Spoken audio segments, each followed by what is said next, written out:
নমস্কার, আমাদের সঙ্গে এই মুহূর্তে টেলিফোনে সংযুক্ত আছেন বিশিষ্ট আইনজীবী এবং এসএসসি মামলার অন্যতম আইনজীবী বিকাশ ভট্টাচার্য। তিনি এই মুহূর্তে সংসদে ব্যস্ত আছেন, তার মধ্যেও তিনি আমাদেরকে একটু সময় দিয়েছেন। বিকাশবাবু, আপনাকে দ্য ওয়ালে অনেক স্বাগত জানাই। আমি যে বিষয়ে আপনার প্রতিক্রিয়াটি চাইছি সেটি হচ্ছে যে এসএসসি মামলার রায় সুপ্রিম কোর্ট দিয়েছে এবং 26,000 চাকরি বাতিলের রায় তারা দিয়েছে এবং টাকা ফেরত দেওয়ার কথা বলেছে। আপনি যদি এই বিষয়টিতে আপনার মতামতটা বলেন। দেখুন, কলকাতা হাইকোর্টের রায়টা পড়লেই হয়ে যাবে। কলকাতা হাইকোর্ট স্পষ্ট রায় দিয়েছিল, সুপ্রিম কোর্ট সেই রায়কেই প্রকৃতপক্ষে মান্যতা দিয়েছেন। সুতরাং কলকাতা হাইকোর্টের রায় ইতিমধ্যে সবাই নিশ্চয়ই পড়েছেন। সেখান থেকে বোঝা যাবে দুর্নীতিগ্রস্তভাবে যারা চাকরি পেয়েছেন তারা চাকরি পাওয়ার যোগ্য নন, তারা তো বেআইনি পদে পেয়েছেন, তাদের দিতেই হবে ফেরত টাকা।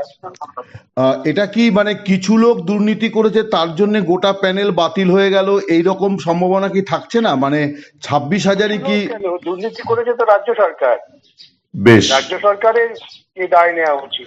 রাজ্য সরকারকে কিন্তু কোনো পানিশমেন্ট দেওয়া হলো না। পানিশমেন্ট জনগণ দেবে, রাজ্য সরকারকে তো কোর্ট পানিশমেন্ট দিতে পারে না। বেশ, জনগণ ভোট দিয়েছেন, তারা পানিশমেন্ট দেবেন। বিকাশবাবু, একটা অন্য বিষয়ে বলি। রাজ্য সরকারের তরফে বিশেষ করে মুখ্যমন্ত্রী মমতা বন্দ্যোপাধ্যায় বারে বারে একটি মানবিক ইস্যু সামনে এনেছেন এবং বলেছেন যে এত চাকরি চলে গেলে পরে এতগুলি পরিবার বিপন্ন হবে। ফলে উনি আপনার লড়াইটাকে বারে বারে অমানবিক বলার চেষ্টা করেছেন। আপনি যদি একটু প্রতিক্রিয়া দেন প্লিজ।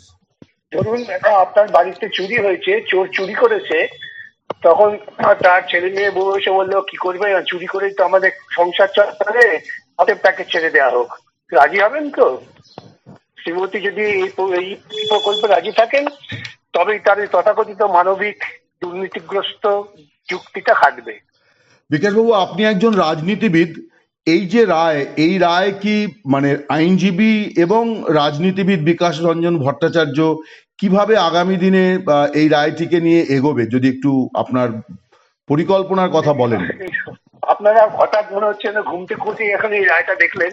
কলকাতা হাইকোর্টে এই রায় বহুদিন থেকে হচ্ছে, দুর্নীতি চাকরি বাতিলের রায়। তবে জানতেন সবাই, সবাই জেনেও দুর্নীতিকে লালন পালন করেছেন। সমাজ শিখলো, সমাজ জানবে যে দুর্নীতি করলে পরে সমাজের কত বড় ক্ষতি হয়। অর্থাৎ সামগ্রিকভাবে সামাজিকভাবে এই দুর্নীতিগ্রস্ত রাজনৈতিক নেতা এবং দলের বিরুদ্ধে সকলকে রুখে দাঁড়াতে হবে। সেটাই সামনের দিনের লড়াই প্রত্যেক মানুষের। অনেক ধন্যবাদ আপনাকে, ভালো থাকুন, নমস্কার।